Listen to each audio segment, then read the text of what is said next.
마태복음 1장 23절이에요.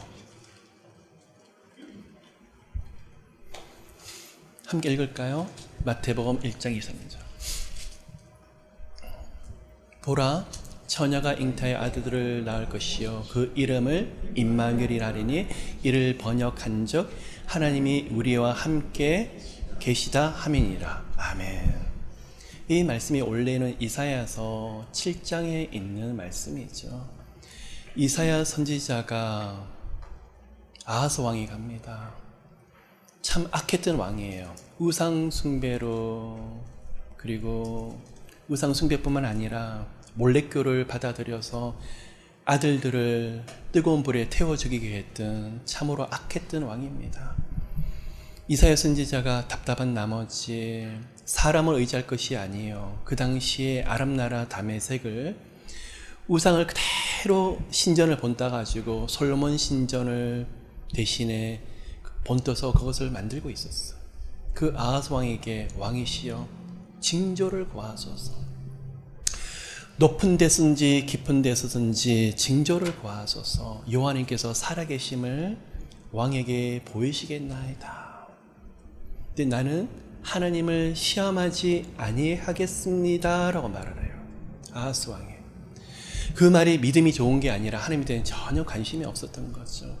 그때 하나님께서 오늘 저희들이 함께 선포한 이 말씀을 이사야 선지자를 통해서 아하스 왕에게 유대 나라와 이스라엘 온 백성에게 주셨습니다. 무슨 말일까요?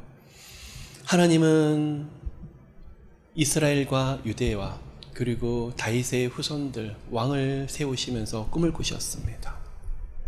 하나님이 다스리는 나라.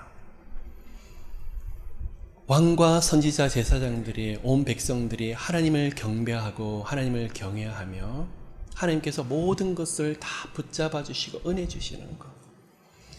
나라의 외교도 정치도 국방도 모든 안전도 농사도 먹고 사는 모든 문제도 하나님이 다 붙잡아 주시겠노라.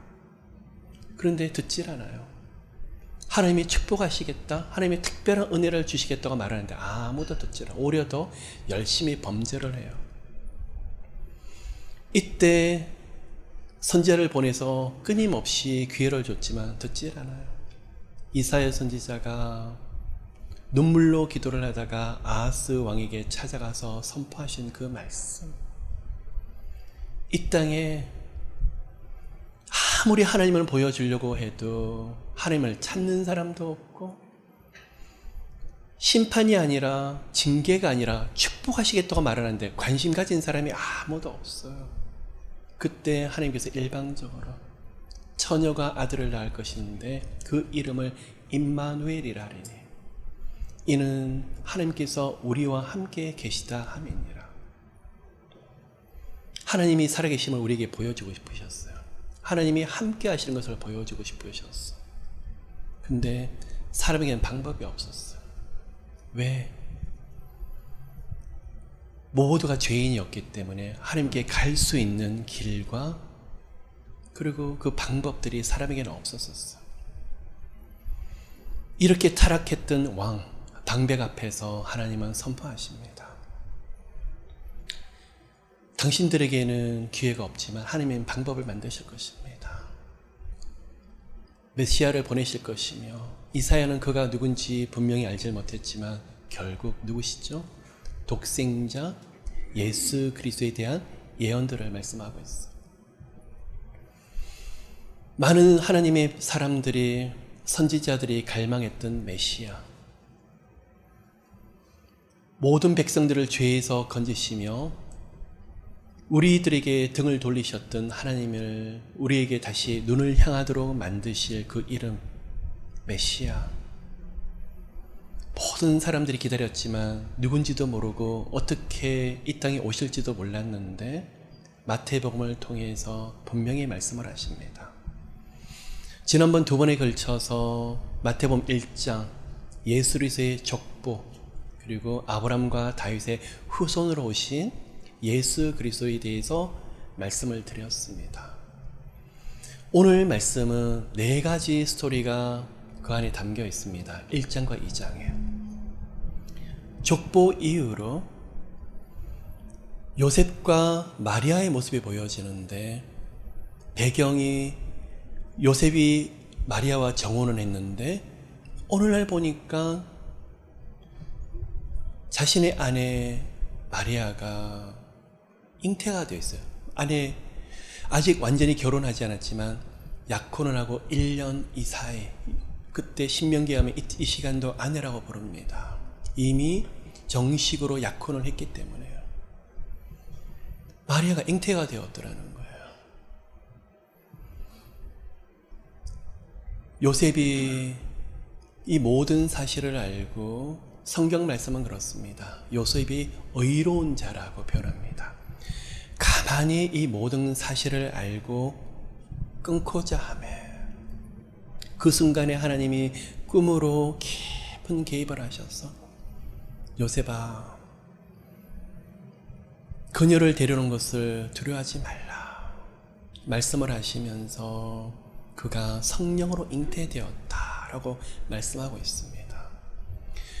2장에 들어서 3가지 스토리가 진행이 되고 있는데, 동방 박사가 예루살렘으로 와서 유대인의 왕이 나셨는데 그 왕이 어디에 있느냐, 그 일로 엄청난 소동이 일어나게 됩니다.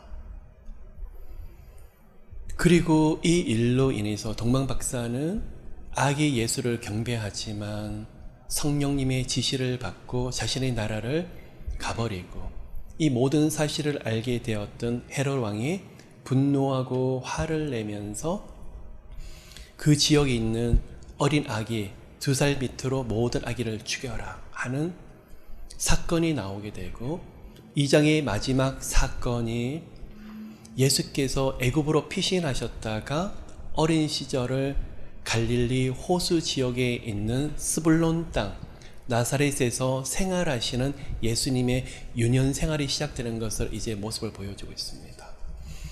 그러면 이 4가지 스토리를 통해서 하나님께서 우리에게 주시는 말씀이 분명히 있을 거예요. 자, 1장을 들여다보시면 앞부분에 있어서는 아브람과 다윗을 통해서 예수 그리스도까지 족보가 연결되고 있어요. 아브람부터 다윗까지 14대요. 다윗부터 바벨론까지 14대, 바벨론부터 예수 그리스도까지 14대에 걸쳐서 내려오는 예수님의 족보.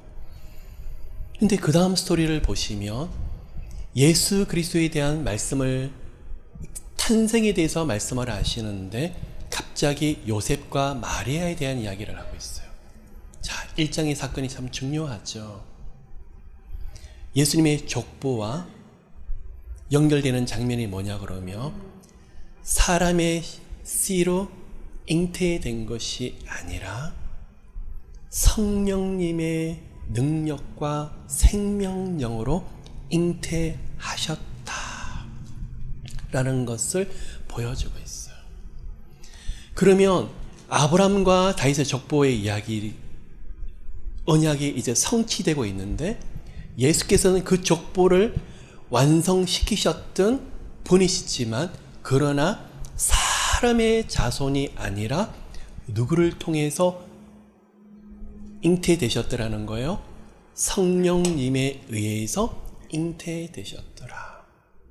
여러분, 성경 66권 중에서 창세기부터 요한계시록까지 하나님이 살아계심을 보여주시는데 수많은 기적들이 일어납니다. 창세 자체가 기적이었겠죠.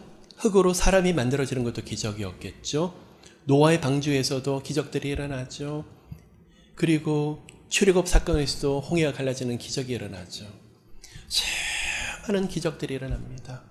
아마 우리가 기도를 하면서 하나님, 우리에게도 오병이어의 기적을 보여주세요, 기도하신 분들이 많으실 거예요. 그리고 성령님, 다니엘이 사자 굴 속에 들어갔었을 때 사자들이 입을 봉하셨던 것처럼 우리도 그렇게 지켜주시옵소서 기도하시는 분들이 많으실 거예요. 근데 성경에서 말씀하시는, 말씀에서 우리 가운데서 주시는 가장 큰 기적이 무엇일까요? 마태복음 1장 사건이에요. 아브람과 다윗의 후손 가운데 메시아가 오셨는데 누구를 통해서 잉태되셨더라는 거예요? 성령에 의해서 잉태되셨고 성육신하셨더라는 거예요. 이미 예수님은 태초 전부터 계셨고 이 땅에 오실 필요가 전혀 없으신, 태초 전부터 하나님 예수 그리스도 성령님은 함께 계셨어요. 창세기 1장 1절에서 뭐라고 말씀하고 계시죠? 태초에 하나님이 천지를 창조하시니라 그랬었을 때 태초에 하나님이 엘로힘이라고 표현되고 있는데 복수형이에요. 우리는 삼위일체 하나님 한 분이신데 이 하나님 한 분을 세 분 복수형으로 표현하고 있어요. 무슨 말일까요?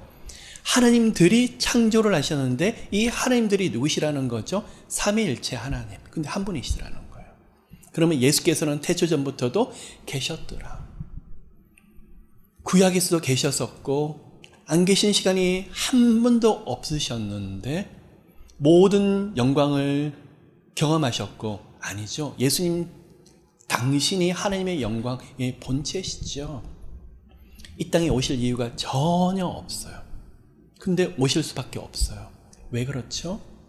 우리 죄 문제를 해결할 존재가 아무도 없었기 때문에. 예수께서 이 땅에 오시는데 예수께서 오셔야 될 이유가 아까 죄 문제라고 말씀을 드렸는데 구약에서 누군가 하나님과 중재할 존재가 누가 있을까? 아무도 없었어요.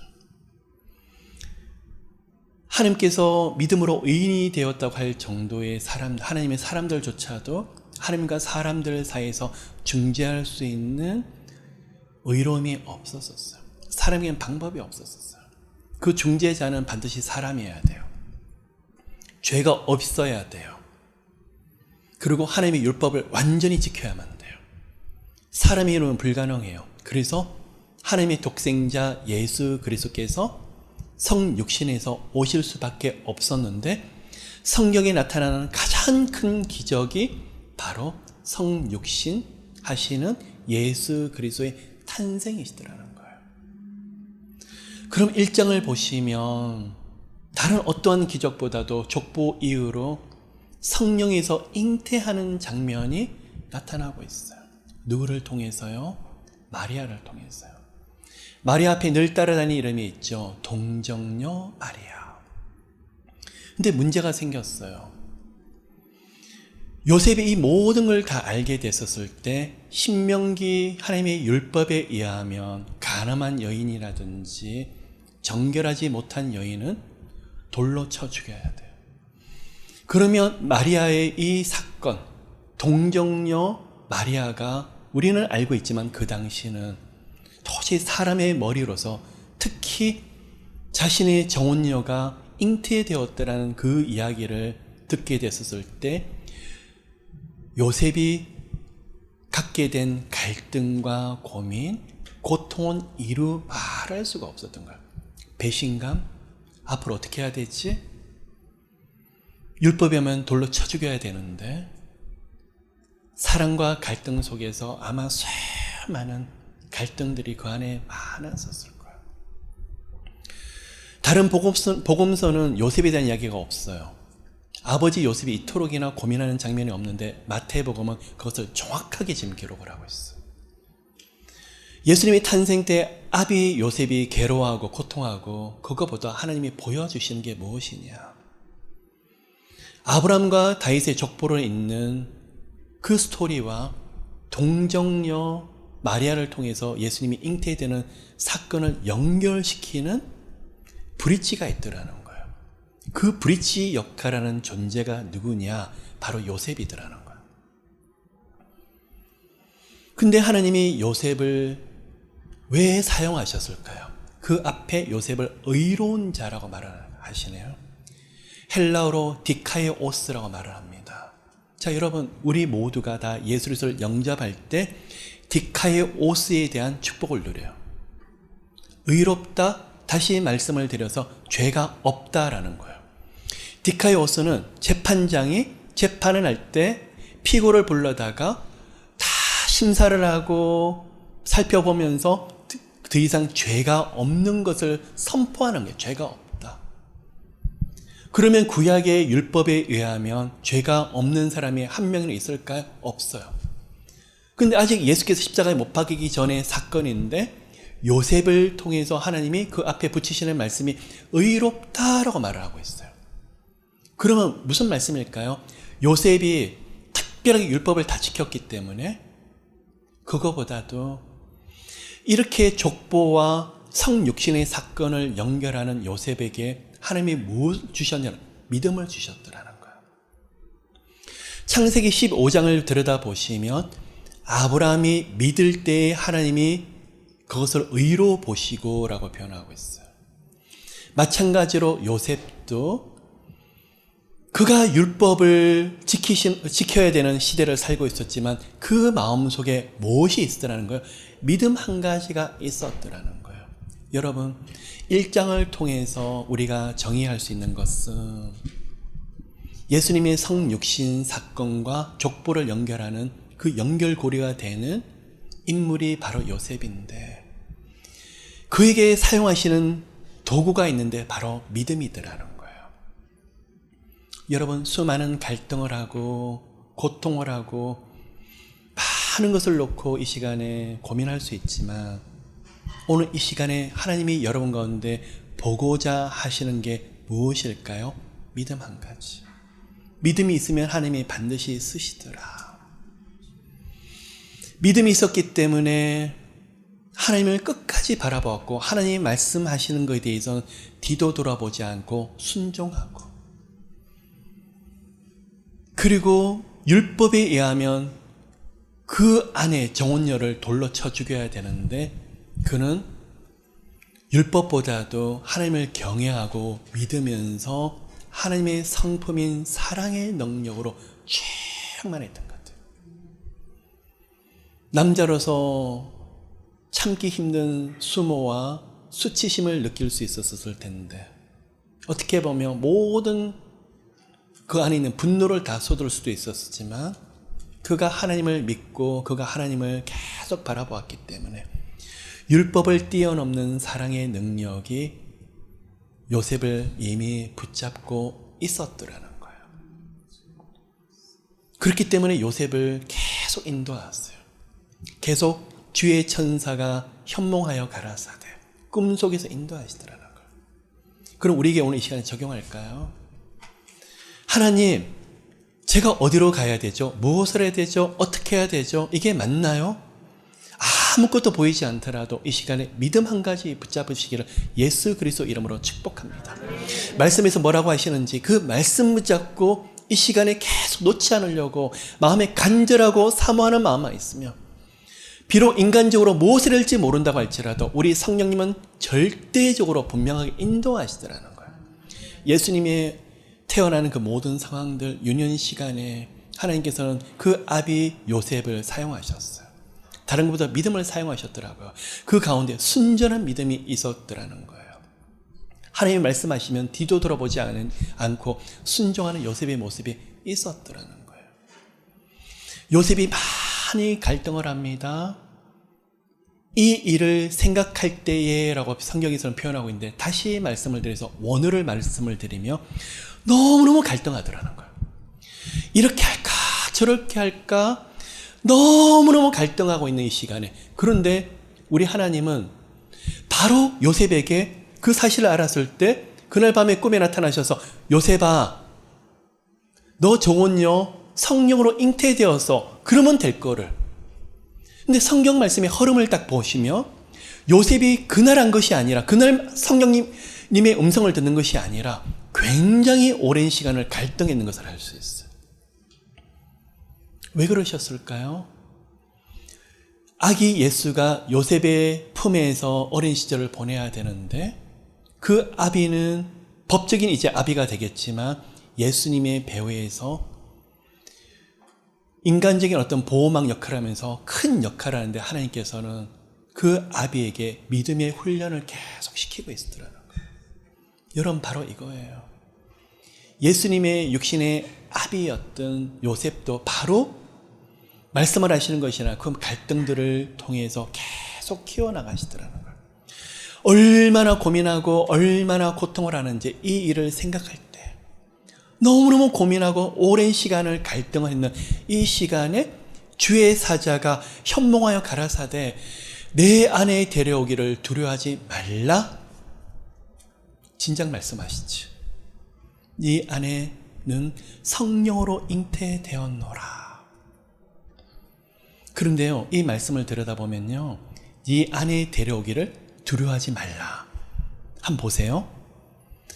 처음에는 요셉이 그 아내를 마리아를 가만히 끊고자 했는데 고민하고 고민하면서 어떤 결론을 스스로 내렸다는 것을 알 수 있죠. 데려오는 걸로요. 데려오는 것으로요. 그래서 주저하고 있는 이 상황에 그럼 뭘까요? 생각과 마음을 정확하게 인도하시는데 마지막으로 하나님이 컨펌하고 계시더라는 거예요. 그리고 말씀을 하세요. 보라 처녀가 잉타하여 아들을 낳을 것이며 그 이름을 임마누엘이라 하리니. 요셉은 꿈에도 몰랐었을 거예요. 율법에 대해서 수없이 듣고 메시아에 대해서 수 없는 예언들을 들었지만 그를 통해서 자신의 가정에게 이른 메시아가 잉태되고 태어나게 될지는 요셉은 전혀 알지 못했어요. 왜 그렇죠? 자신에게는 그런 일을 감당하리라는 능력도 또 뛰어난 아무것도 없었기 때문에 예수께서 그 요셉을 사용하시더라는 거예요. 순전한 믿음 한 가지. 여러분 1장을 통해서 요셉의 믿음을 통해서 족보와 성육신에 대한 사건들이 연결이 되네요. 이 시간 2022년을 보내고 있는 여러분, 기도하고 갈등하고 외롭고 고단하고 고민하는데 아무것도 보여지지 않는다고요? 믿음 하나 붙잡고 가는데 아무것도 보여지지 않는다고요? 우리 하나님이 여러분을 정확하게 인도하실 거예요. 여러분이 어쩌면 지금도 생각하지 못하는 길을 내시고 인도하시는 것을 분명히 보여주는 일들이 있으실 거예요. 어느 날 갑자기 성에서 여러분 인도하실 때 처음과 끝의 똑같은 믿음들이 우리 가운데서 고백하는 모두가 되시기를 예수 그리스도 이름으로 축복합니다. 2장으로 넘어갑니다. 동방박사 세 사람이 예루살렘에 찾아옵니다.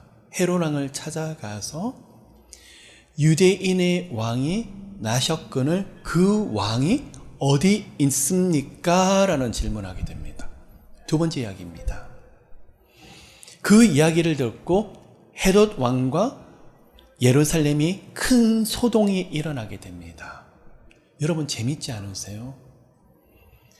베들레헴에 예수께서 태어나셨는데 베들레헴과 거기서 10km도 떨어지지 아니한 예루살렘은 전혀 알질 못하고 있는데 멀리서 아마 페르시아, 바산 지역에서 온 박사예요. 이 세 명의 박사는 저기 멀리서 진작 누가 태어났더라는 거예요? 유대인의 왕, 메시아가 태어난 것을 알고 왜 왔죠? 경배하기 위해서 예물을 가지고 보배 앞에 담아서 왔는데 정녕 그 이야기를 했었을 때 예루살렘은 그래요? 진짜 여기서 태어났나요? 궁금해하고 우리도 진짜 경배를 드리려고 하는 사람이 아무도 없어요.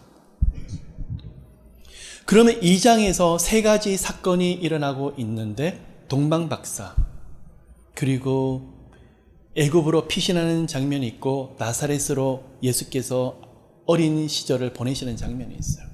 2장의 이 세 사건을 통해서 우리에게 보여주신 게 뭐냐 그러면 유대인으로 왕으로 오신 메시아 예수 그리스도뿐만 아니라 온 인류에게 구세주로 오셨던 예수 그리스도인 것을 2장에서 보여주고 있어요. 두 번째 사건,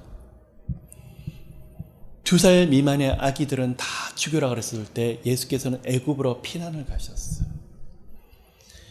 하나님의 아들이신데도 하나님의 형상 그대로이신데도 마귀의 엄청난 공격을 받고 이 구속 사역을 감당하실 때 마귀들이 가만히 가만두지 않고 엄청난 타격을 주려고 방해하려고 메시아임에도 불구하거든.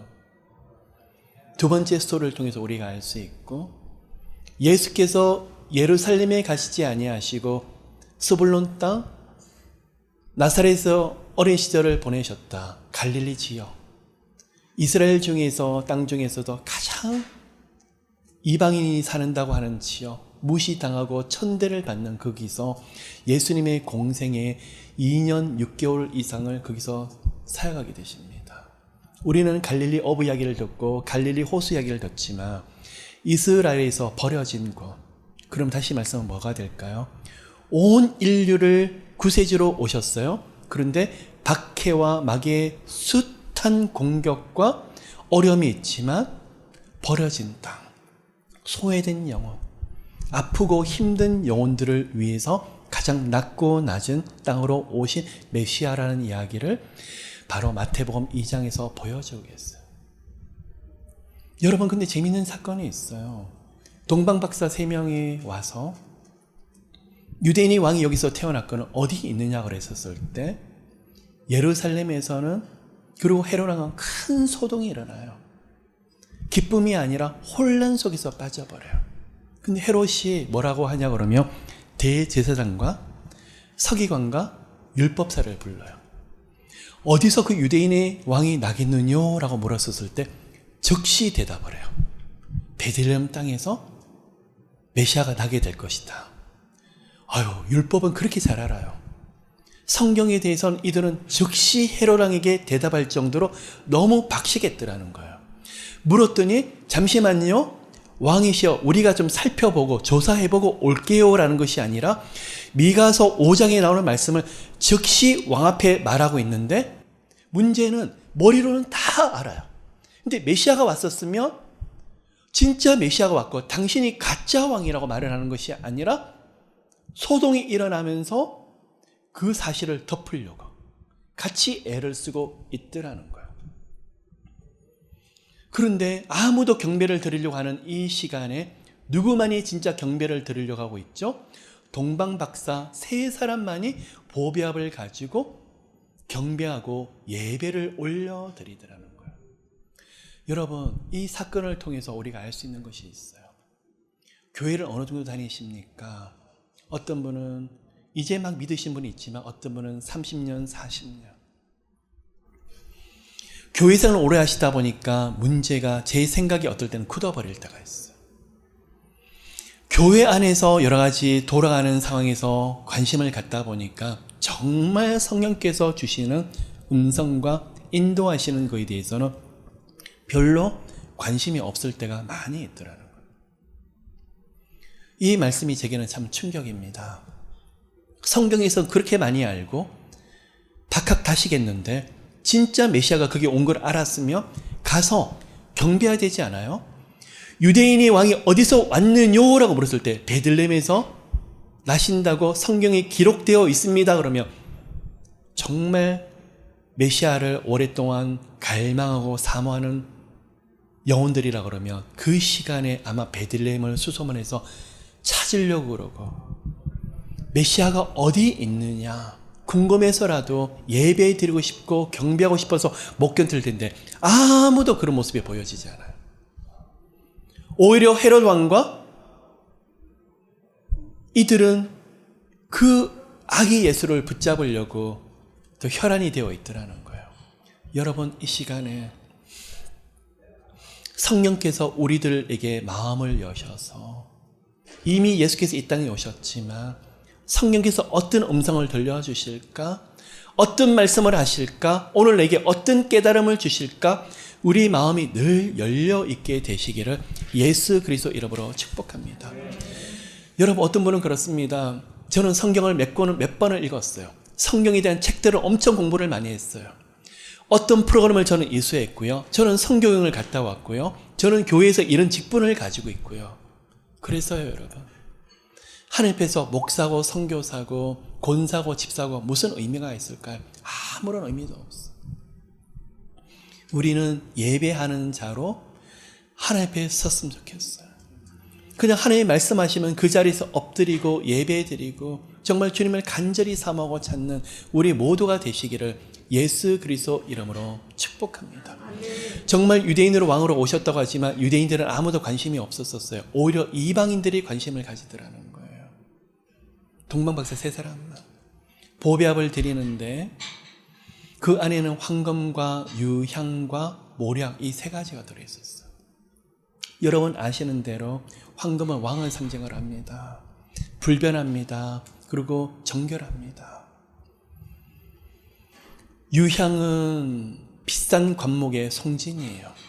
제사 드릴 때 같이 태우는 향이 나는 아름다운 송진이에요. 유향을 바쳐요. 앞으로 예수 그리스도께서 우리에게 대제사장이 되셔서 하나님 앞에 향기로운 제사를 드릴 것을 예표하고 있어요. 황금은 왕으로 오신 예수 그리스도를 예표하고 있어요. 모략, 예수 그리스도의 순환과 죽으심을 예표하는 것이죠. 시신이 부패되지 않도록 방부 처리를 하는 모략인데 이 모략은 굉장히 높은 신분의 사람에게 드리는 거였었어요. 아무도 준비한 사람이 없었을 때 동방박사 3명이 왕으로 오셨고 대제사장이 오르셨고 앞으로 받으실 순환에 대해서 예언적인 행위를 하고 있더라는 거예요. 이 모든 사건을 다 접했었을 헤롯은 화를 냅니다. 분노합니다.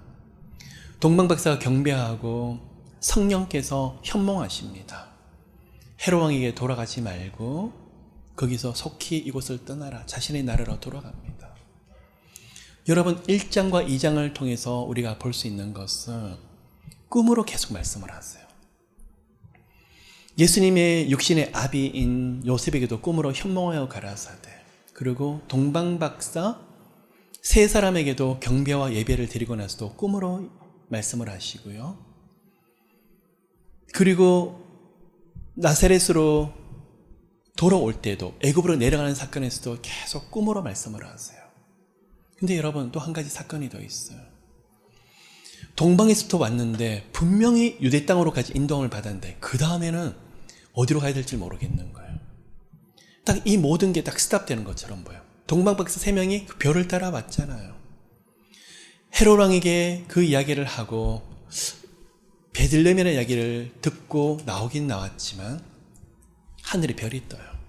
그 별이 어디까지 가죠? 베들레헴의 한 집 위에 떠 있는 것을 동방박사 3명이 보아요. 그것을 통해서 여러분 정말 우리 안에서 갈망함이 있고 사모한 마음이 있으면 하나님은 정확하게 인도하신다. 중간에 모든 인도함이 잠시 스탑되는 것처럼 보이지만 그 안에 갈망함이 있고 하나님의 인도를 구하고자 하는 그 마음만 있으면 우리 하나님은 정확하게 인도하신다. 여러분 하나님을 계속 인도함을 구하십시오. 저는 성령의 음성을 잘 안 들려서 모르겠어요. 말씀을 몰라서 못 깨닫겠어요. 괜찮아요. 성령님 인도해 주세요. 하나님 사모해요. 저를 이끌어 주세요. 그 마음 중심만 있다 그러면 여러분 가운데 주시는 은혜가 결코 작지 아니하실 거예요. 계속 은혜를 부으실 거예요. 그 은혜를 누리시는 여러분 모두가 되시기를요.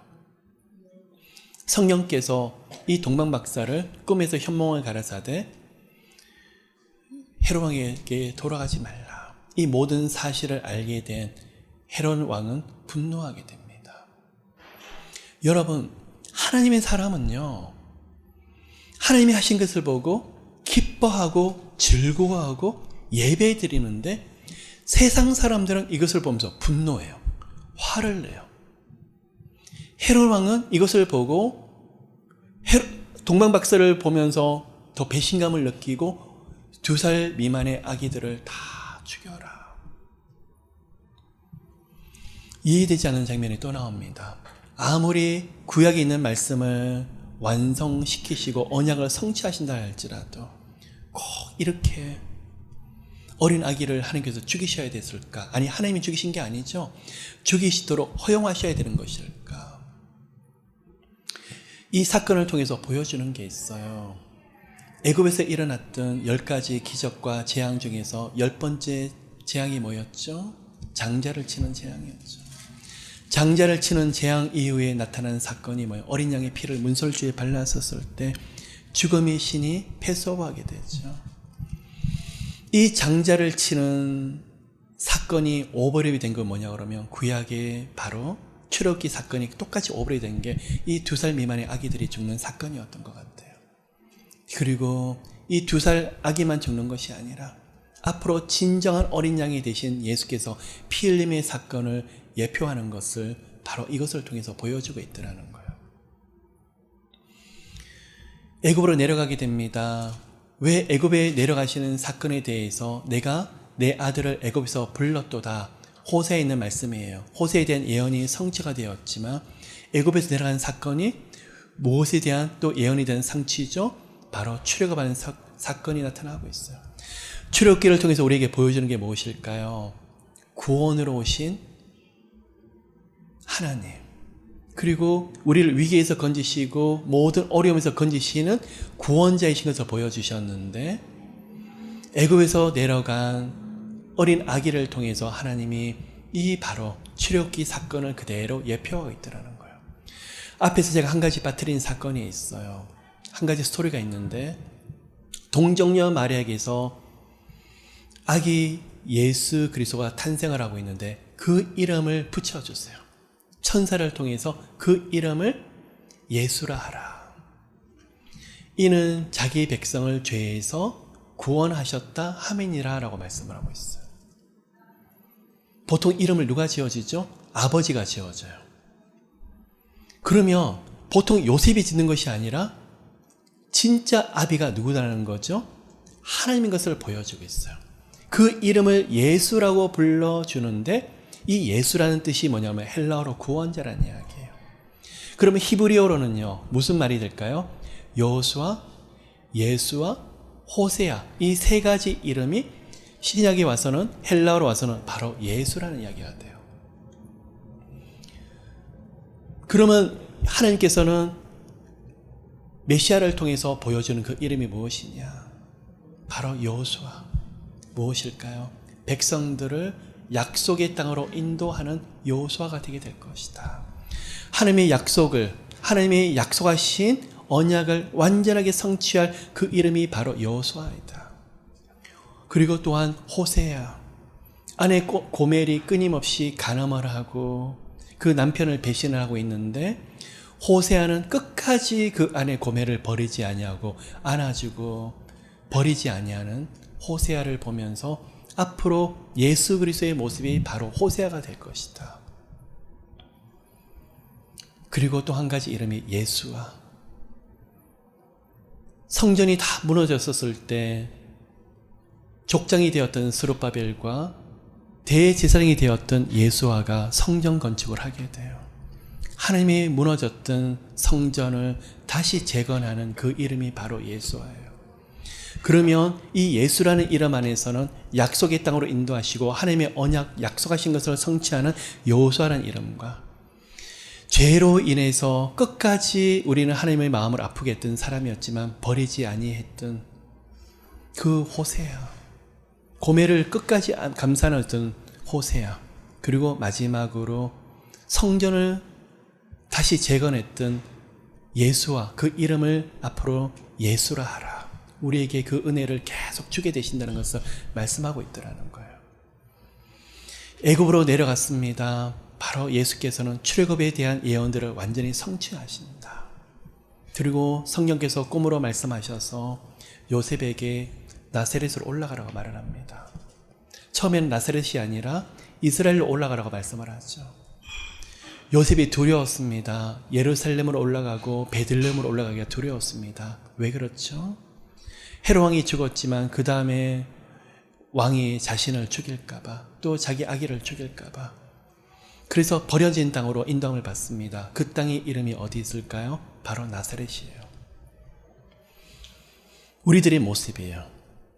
이스라엘 백성이었지만 이스라엘 백성 취급을 받지 못하고 버려진 사람, 가장 소외되고 가장 아프고 힘없고 무시당하고 천대당했던 고통받았지만 아무도 관심이 없었던 그곳에 예수님 그리스도를 어린 시절을 보내게 하세요.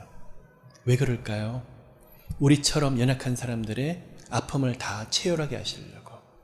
이 네 가지 사건을 이제 정리하길 원합니다. 첫째는 믿음입니다. 요셉을 통해서 그 조그마한 믿음들, 그러나 하나님을 끝까지 바라보았던 그 믿음을 사용하셔서 요셉의 그 믿음을 통해서 그 집안에 예수 그리스도께서 태어나도록 하셨었고, 예수님이 태어나심과 더불어서 어린 시절에 인도함을 받도록 하셨던 그 이름이 바로 요셉이더라는 거예요. 아무도 예수님의 탄생에서 관심이 없고 경배에 대해서는 관심이 없었을 때 이방인들이 관심이 있었더라는 거예요. 우리들은요, 머리가 굵어지고 많이 알고 많은 지식이 있고 수 없는 정보들이 쏟아지는 이 시간에 과연 우리는 그 지식을 가지고 하나님 앞에 어느 정도 예배를 드릴까? 어느 정도 경배를 할까? 예배자로 여러분을 부르셨습니다. 우리 안에서 예배자로서 그 감격들이 계속 살아서 움직이는 우리 모두가 되시기를 예수 그리스도 이름으로 축복합니다. 그리고 하나님께서 인도하셔서 애굽으로 가셨습니다. 그 바로 직전에 2살 미만의 어린아이들이 다 죽는 사건이 있었습니다. 예수께서 마귀의 엄청난 공격을 받으셨습니다. 예수 이름 때문에 그 땅에 많은 아이들이 죽어나갔습니다. 여러분, 예수 그리스도를 믿는 것은 영적 전쟁을 치러야만 돼요. 우리는 그렇습니다. 하나님 좀 편안했으면 좋겠습니다. 평강을 계속 누렸으면 좋겠습니다. 예, 여러분, 그 평안과 평강은 그냥 주어지는 것이 아니라 숱하게 다가오는 영적 공격을 예수 그리스도 이름으로 이겨나갈 때만 여러분이 누릴 수 있을 거예요. 하나님, 저는 영적 싸움을 하고 싶지 않아요. 그냥 포기하고 싶어요. 이대로 살고 싶어요. 내버려 두세요. 여러분, 마귀가 여러분 내버려 두지 않을 거예요. 하나님을 믿지 않든 기도를 하든 기도를 하지 않건 간에 마귀는 여러분을 계속 타겟으로 해서 하나님 관계를 끊게 하려고 발악하게 될 거예요. 누구 또한 공격을 받았기 때문에요. 예수 그리스도 또한 공격을 어린 시절도 그랬지만 공생의 기간 동안에 끊임없는 공격을 받았던 것을 우리는 알 수 있어요. 어떻게 해야 될까요? 계속 끊임없이 예수 이름으로 깨어있는 우리 모두가 되시기를 예수 그리스도 이름으로 축복합니다. 우리 같은 미천한 사람을 만나 주시려고 예수께서는 가장 화려한 곳으로 가시는 것이 아니라 변방으로 가셨어요. 그곳에서 예수님은 제자들을 한 명 한 명 부르세요. 학벌이 좋고 문벌이 좋고 뛰어난 사람 부르는 것이 아니라 갈릴리 지역에서 그것도 가장 소외된 사람들을 부르고 또 불렀어요. 바로 우리들의 모습이에요. 여러분, 예수께서 어떻게 부르셨죠? 여러분이 배움이 많아서요? 뛰어난 집안의 사람이라서요? 잘나서요? 여러분 안에서, 우리 안에서 무엇인가 의로움이 있기 때문에요? 잘난 모습이 있기 때문에? 아니에요. 우리가 바로 나사렛이에요. 버려진 사람, 버려진 땅, 아무 쓸모없는 사람, 우리를 불러주셨어요. 그 안에서 예수께서 12명의 제자를 불러주신 것처럼 우리 한 사람 한 사람을 직접 찾아오세요. 어디죠? 우리가 머무는 처소인 나사렛에 찾아오셔서 아무도 관심이 없고 어떻게 해야 될지 모르는 우리들, 모두가 다 관심이 없는 그곳에 예수께서 찾아오실 뿐만 아니라 같이 살아주세요. 우리가 예루살렘에서 태어나셨던 예수리소, 자라셨던 예수리소라 그럽니까? 아니죠. 나사렛 예수 그리스도 이름으로 명하노니, 그쵸? 항상 예수 그리스도 이름 앞에는 나사렛이라는 이름이 따라요. 다시 말씀을 드려서 이스라엘 중에서 가장 버려진 곳, 가장 낮고 천한 이름이 바로 나사렛이에요. 그런데 나사렛 예수 그리스도 그 이름이 선포되는 그곳에 영혼들이 일어나요. 마귀가 벌벌 떨어요. 질병들이 나가게 돼요. 묶여있던 게 풀려지게 돼요. 그 나사렛이 누군데요? 바로 우리 이름 하나하나들이에요. 그곳에 예수께서 잠시 찾아오셔서 그러시는 것이 아니라 어린 시절, 언제까지요? 공생의 사역을 시작하는 그 전 시간까지 함께 살아주세요.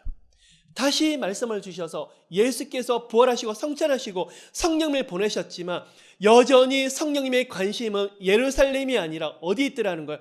우리 같은 나사렛에 관심을 가지고 있더라는 거예요. 따라 염려하지 말라. 내가 너와 함께 하리라. 다시 말씀을 해서 살고 있다. 동행하고 있다. 한시도 떠나지 아니하리라. 내가 너를 도우리라. 하나님은 모르시잖아요. 하나님은 제가 겪고 있는 아픔과 두려움을 모르시잖아요. 아니요. 예수께서 나사렛에서 모든 것을 다 경험하셨어요. 사람이 경험할 수 있는 모든 아픔들을 나사렛에서 다 경험하셨어요. 그 아비 요셉이 일찍 죽게 돼요. 그 어머니를 모시고 가난과 질고와 질병과 숱한 외로움, 아무도 옆에 없는데 예수님이 그 어린 시간 30시간, 그 예수님의 나이 30살까지 공생애가 시작되는 그 나이까지 뭘 하셨을까요? 우리는 그 시간에 관심이 많습니다. 도대체 예수님이 왜 30살까지 그렇게 하셨을까? 도대체 무엇을 하셨을까? 우리는 성경에 나타난 사건 외에는 알 도리가 없어요. 방법이 없어요. 그러면 뭘 하셨을까요? 나사렛에서 권사님 시선이 겪으시는 아픔을 다 겪으셨어요.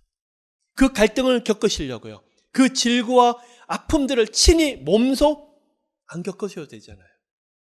모든 영화를 다 누리셔도 되잖아요. 모든 걸 다 하실 수 있는 분이 다 아픔들을 친히 겪고 계시더라는 거예요. 왜요? 나사렛 예수 그리스도라는 이름 칭호를 친히 감당하시려고. 여러분 사역할 때마다 참 놀랍습니다. 예수 그리스도 앞에 나사렛 예수 그리스도라고 선포되는 그곳에 마귀들이 벌벌 떨어요. 너무 놀랍지 않으세요? 왜 그럴까요? 나사렛이 무엇이 특별하기 때문에요? 십자가 사건은 예루살렘에서 일어났는데요. 왜 나사렛의 이름에 마귀들이 벌벌 떨까요? 우리들이 겪는 상처들, 흔적들이에요. 무시, 천대, 멸시, 외로움, 고통, 고난. 이 모든 총체적인 이름이 어디 있더라는 거예요? 나사렛. 예수께서 하나님의 아들이신데도 이 모든 것을 친히 다 겪으셨더라는 거예요. 친히 다 감당하셨더라는 거예요. 그 나사렛의 이야기, 이름들, 나중에는 예수께서 이것이 능력이 되셔서 마찬가지입니다. 여러분 한 분 한 분들 속에 고난의 흔적들이 있고 아픔의 흔적들이 있지만 그곳에 예수께서 임재하시며 그 흔적들이 고난의 흔적이 아니라 예수 그리스도의 남은 흔적이 되시기를 축복합니다. 예수님이 그곳에 함께 하시면 다 바꾸실 거예요. 다시 일어나게 되실 거예요. 왜요? 예수께서 부활의 능력으로 승리하셨기 때문에 나사렛에서 그 승리의 능력들이 여러분 것이 되시기를 예수 그리스도 이름으로 축복합니다. 그래서 모든 고난과 모든 아픔들을 다 친히 체휼하셨던 예수 그리스도. 어린 시간은 30년이 되는 그 시간까지 나 같은 자의 아픔을 친히 같이 경험하시려고. 하나님의 아들이시고 이미 다 알고 계셨지만 나 같은 자의 외로움을 함께 동행하시려고 그곳에 계시더라는 거예요. 여러분이 지금 머무는 곳은 바로 나사렛이에요. 예수 그리스도와 함께 사시면서 우리 예수님이 손잡아 주세요. 다 안다 딸아, 아들아, 다 내가 보고 있다. 하나님 어떻게 아세요? 하나님, 제가 겪고 있는 하나님 그 고통을 정말 아세요. 예수님이 함께 사시니까 그 아픔을 다 아시더라고요. 근데 아신다 정도가 아니라 방법을 내실 거예요. 하나님이 보여주실 거예요. 은혜 주실 거예요. 길을 열어주실 거예요. 왜요? 예수께서는 구원자시니까. 예수께서는 여호수아, 예수와 그리고 호세아 이 언약의 말씀, 능력의 말씀을 그대로 우리 삶 가운데 보여주시기 때문에 그 은혜를 누리시는 여러분 모두가 되시기를 예수 그리스도 이름으로 축복합니다. 그래서 이 장을 우리가 정리를 하면요, 나사렛 예수 그리스도 이름으로 선포하고 기도할 때마다 기적들이 일어날 수밖에 없어요. 그 능력들이 일어날 수밖에 없어요. 그 은혜들이 우리 가운데 오늘도 기도하면서 놀랍게 경험하시는 모두가 되시기를 예수 그리스도 이름으로 축복합니다.